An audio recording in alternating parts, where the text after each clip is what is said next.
আমরা দোয়া করি আল্লাহ পাক আমাদের সবাইকে রমজান মাস পর্যন্ত পৌঁছে দিন এবং রমজান মাসে বেশি বেশি আমল করার তৌফিক এনায়েত করুন। আমি রমজান সম্পর্কে এই জন্য কথা বললাম যে রাসূল সাল্লাল্লাহু আলাইহি ওয়াসাল্লাম একটা হাদিসের মধ্যে বলেছেন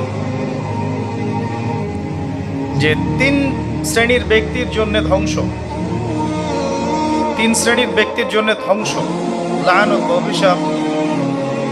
এক শ্রেণী হচ্ছে যারা নিজের বৃদ্ধ পিতামাতাকে পেয়েছে কিন্তু পিতামাতার খেদমত করে জান্নাত লাভ করতে পারে নাই, তাদের জন্য ধ্বংস। আর এদের সংখ্যা দিন দিন বাড়ছে, এই জেনারেশনের সংখ্যা দিন দিন বাড়ছে যারা পিতামাতার খেদমত করতে চায় না। দ্বিতীয়ত হচ্ছে সেই শ্রেণীর মানুষ যারা রমজান মাসকে পেয়েছে, রমজান মাসকে পেয়েও তারা নিজেদের গুনাহ মাফ করাতে পারলো না, তাদের জন্য ধ্বংস।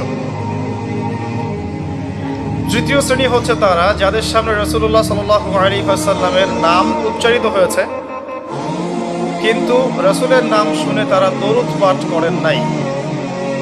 এই তিন শ্রেণীর ব্যক্তির জন্য রাসূলুল্লাহ সাল্লাল্লাহু আলাইহি ওয়াসাল্লাম ধ্বংসের দোয়া করেছেন।